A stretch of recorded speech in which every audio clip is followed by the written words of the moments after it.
watching Estuary News. I'm Luke Adams. In the headlines tonight, a major investment in the East Coast Main Line, a woman murdered in an Inglemells bar is named by police, and a petition over the controversial toll bar roundabout in Grimsby is set to be given to councillors. And later in tonight's programme, I'll be talking to Natalie Taylor about the strong women of Hessel Road. Before that, Katie Louise Green on this year's Sow Festival.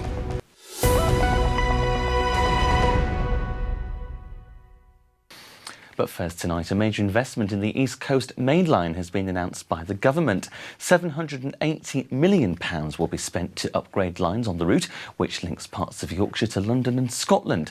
The government says passengers will benefit from more seats and frequent trains. The line is currently being run by London and North Eastern Railway, who took over the franchise from Virgin Trains East Coast. Work is expected to start next year and will be completed in the early 2020s. A woman who was murdered at a bar in Inglemells over the weekend has now been named. 52-year-old Caroline Fisher from Nottinghamshire died following an incident in Buzz Bar on Friday night. A 30-year-old woman and a 31-year-old man were arrested on suspicion of murder and have been released on police bail. Meanwhile, police are continuing to investigate the unexplained death of a man in Skegness. His body was found in a wooded area off North Parade on Saturday morning. Officers are trying to establish the exact circumstances involved. Protesters against the proposed construction of traffic lights to replace the toll bar roundabouts in Grimsby will be handing a petition to North East Lincolnshire Council. The group are concerned that the new traffic light system will bring with it excess traffic, pollution and danger to school children of the neighbouring Toll Bar Academy. The petition, which has amassed thousands of signatures, will go before the council this Thursday. Roger Breed says they want their voices to be heard. Well, our petition is simply to save the roundabout, stop it being dug up, which we consider unnecessary. It's been there, it's never been a problem, traffic flows, and there's never been any problem with school children crossing the roads. It's not the ideal solution, but replacing it with a fully signalised crossing with extra signalised crossings outside the school gates or on the north leg and down the A16 is not the answer, because speed will increase and air pollution will increase vastly. Well, when we started, we initially started protesting at the roundabout. We realised there was so much public support that we started a petition up about 6 weeks ago. And we left the petitions in the shops, businesses explained to them what was happening, and the petitions were coming in thick and fast. We got 4,500 signatures from just the shops and businesses just in the nearby area, and then we went into Top Town for a 3-hour session and St Peter's Avenue to collect, we did a couple of hours each time, and we got another 1,000 signatures. We're just trying to stop them digging up the roundabout, go back to the drawing board, listen to the people, listen to people who know what's happening or should happen, and come up with a good idea. It's not ideal at the moment, but making it worse isn't a solution. Construction work has started on a new mental health inpatient unit for young people in Hull. The green light was given by the government last month for the £7.8 million scheme to support teenagers between 13 to 18 years with a range of mental health issues.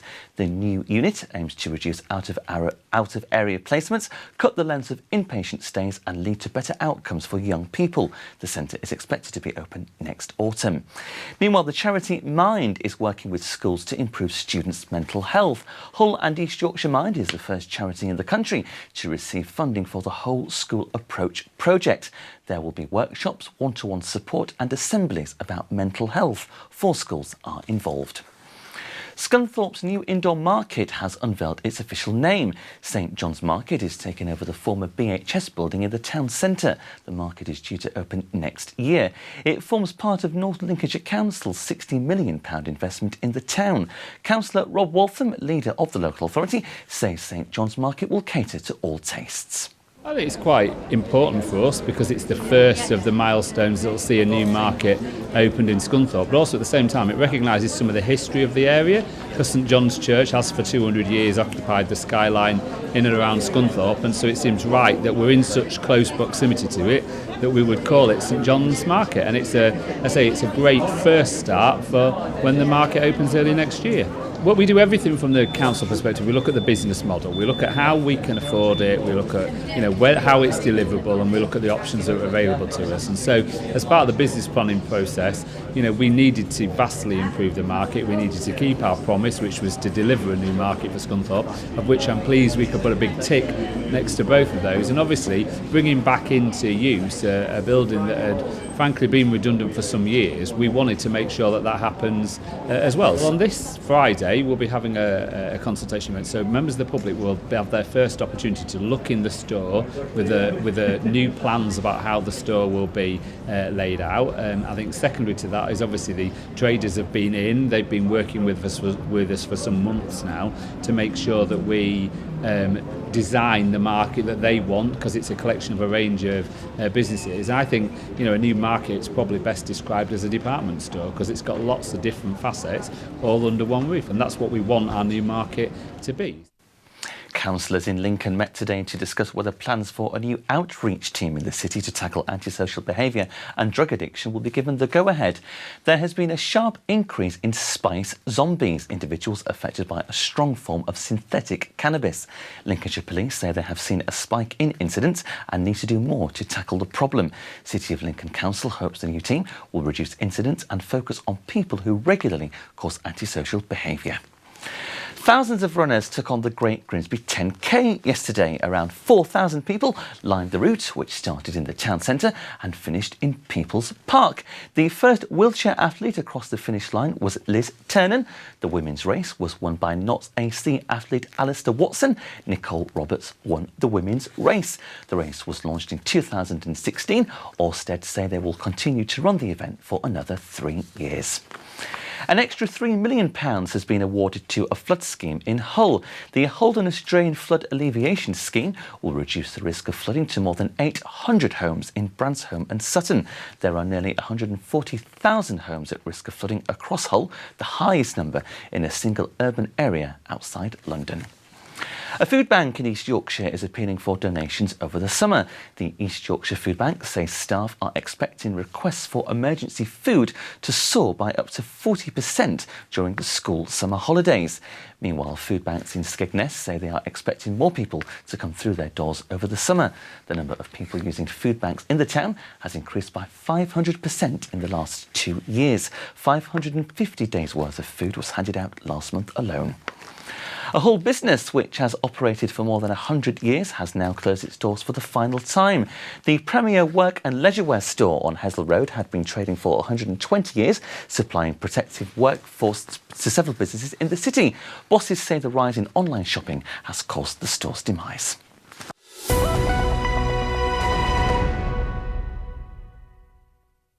The Sow Festival takes place next month. It brings outdoor theatre to the coastal strip of Lincolnshire. I'm joined now by Katie Louise Green, Festival Coordinator, to tell me what's in store. Good evening, Katie. Welcome to the programme. Thank you very much indeed for coming in. First of all, what is Sow Festival? Sow Festival. Always start our sentence like that when we talk about Sow Festival. It's a festival that it's organised by Magna Vitae, which is a trust for leisure and culture over in East Lindsey in Lincolnshire, and we're supported by the Arts Council of England and the East Lindsey District Council. And in brief, as you were saying, it's a completely free cultural outdoor arts festival. So we bring it to the coastal strip of the East Coast in Lincolnshire, and we just hope that we have a really good variety of programmes, of street theatre, of shows, really spectacular events that the area doesn't tend to experience that often.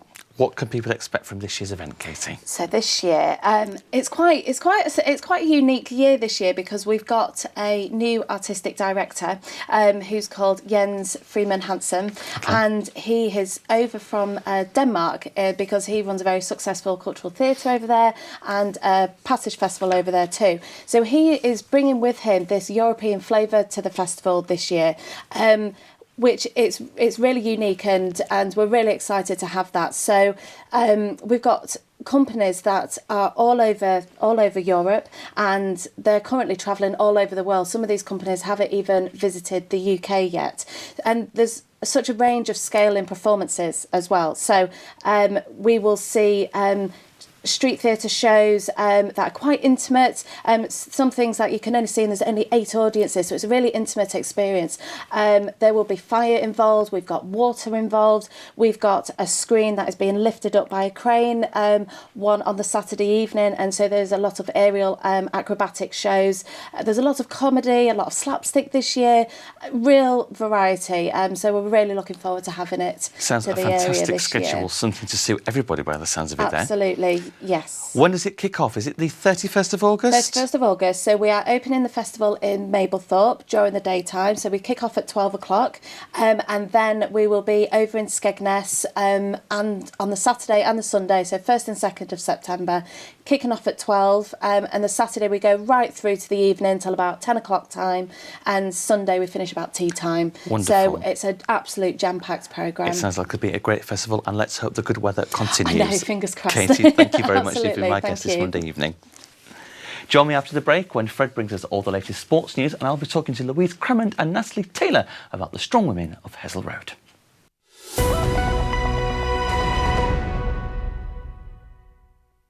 Welcome back. You're watching Estuary News. Still to come tonight, Fred brings us all the latest sports news, and I'll be talking to Louise Crummond and Natalie Taylor about the strong women of Hessle Road.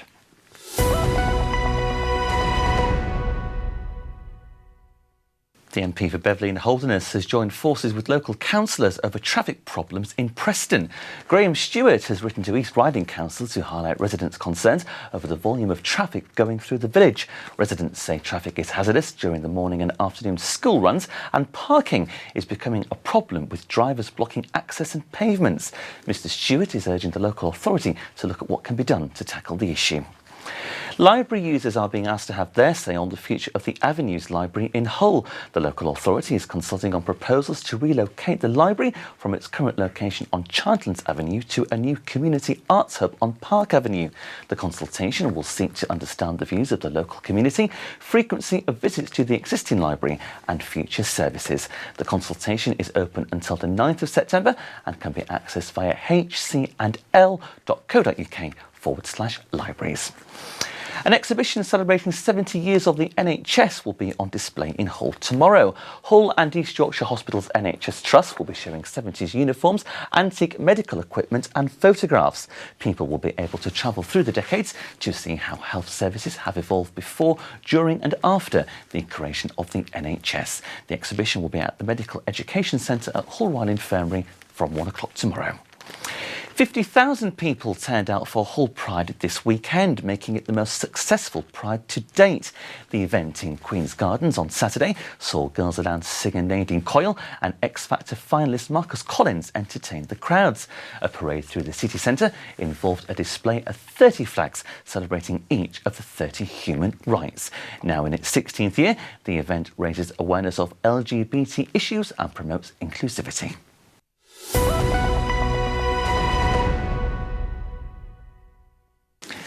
I'm joined now by Louise Crummond and Natalie Taylor to tell me about the strong women of Hessle Road. Good evening, ladies. Thank you very much for coming and welcome to the programme.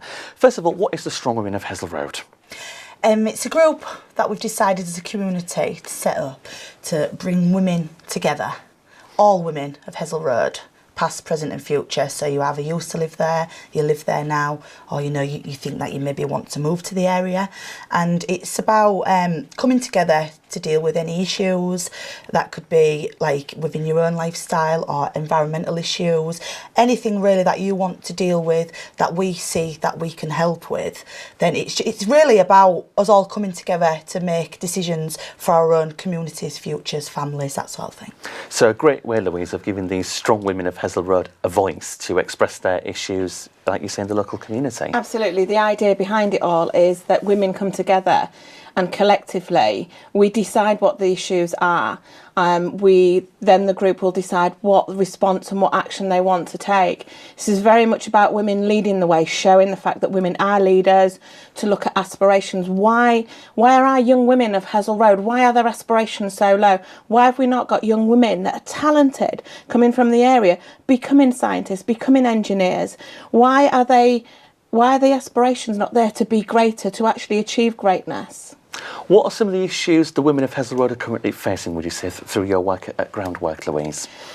Obviously, in the St Andrews ward, which is now St Andrews and Docklands, there's a very high amount of poverty, but it's a different type of poverty because most people are actually working, but they're on minimum wage or they're underemployed, so there's not enough hours in the job that they do to actually earn enough, or they've got to work more than one job to earn enough. So you've got a different type of poverty and you miss a lot of support that is available, so you fall in between the gaps, as well as the issues of unemployment, of education. There's no children's centre in the St Andrews ward, so there are a lot of services that have gone, that have changed, that are now missing. So where do people actually get that support? So even if women do aspire, how do they get that support into employment, into education, to build their aspirations? A great idea, because obviously you ladies living in the area, Hessle Road has become very much a changing landscape in the last 20 years. It's very different from how I used to know it. Yeah, definitely.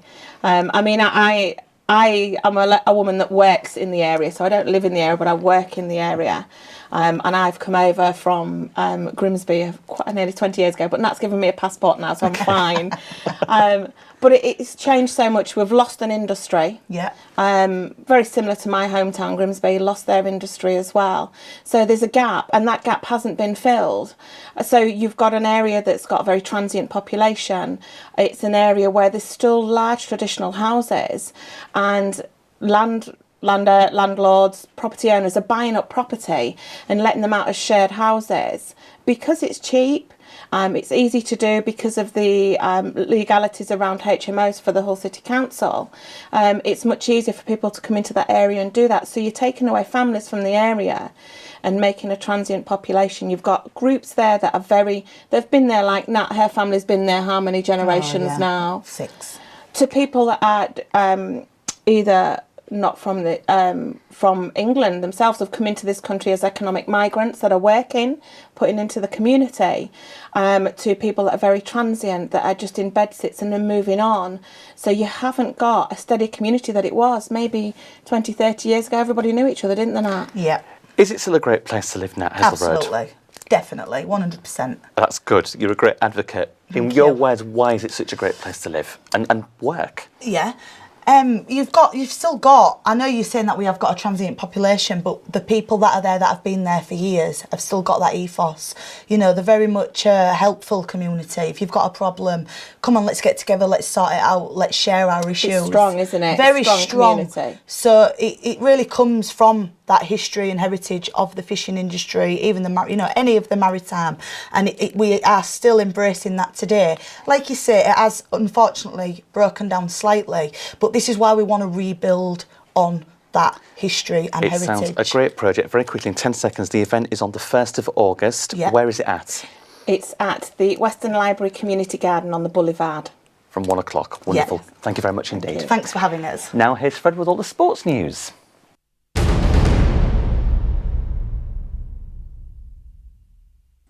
Tim Sheens has criticised his team for making too many errors against Warrington as his side lost 34-20. That defeat confirmed Rovers will be competing in the qualifiers after the split. Sheens said he'll play his fit players against Hull but won't risk anybody with a knock. Lunt picked up a concussion, so will be assessed nearer the time. Hull FC against Hull Kingston Rovers this Friday evening has been selected for TV coverage. The 7:45pm kickoff has already sold over 15,000 tickets. Supporters who wish to sit together are being urged to purchase tickets well in advance of the match. Lee Radford is hoping his side can restore some pride after their heavy defeat to Wakefield. The Black and Whites were beaten 72-10. He took full responsibility for the loss. Hull City's pre-season continues this Tuesday evening with a home clash against Newcastle United.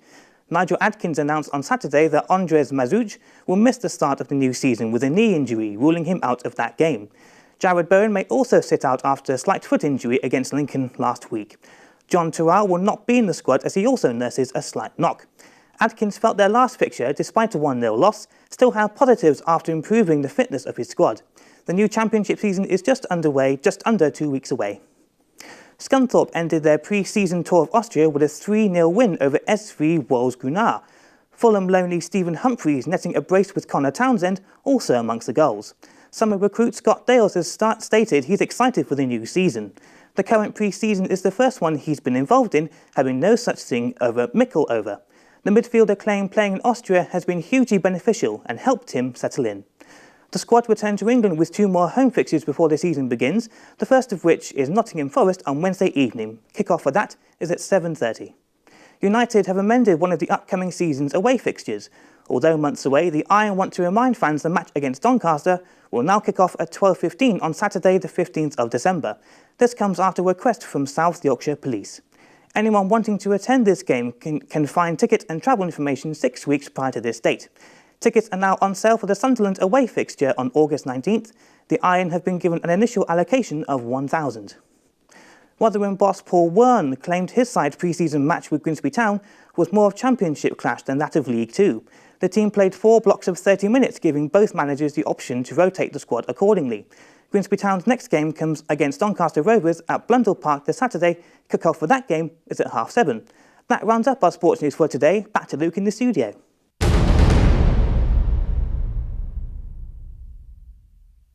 Thanks very much, Fred, and my thanks to Natalie, Louise and Katie Louise for joining me on tonight's programme. As always, if you have a news story, then please visit our Facebook or Twitter pages. Details are appearing on the screen as I speak. Email news@estuary.tv or phone the news desk on 01472 3155553. You can also write to us at the usual address, Estuary TV, Nuns Corner, Laceby Road, Grimsby, North East Lincolnshire, DN345BQ. We look forward to hearing from you with any interesting news stories you may have. Until tomorrow, from all of us on the team, have a great Monday evening. Good night.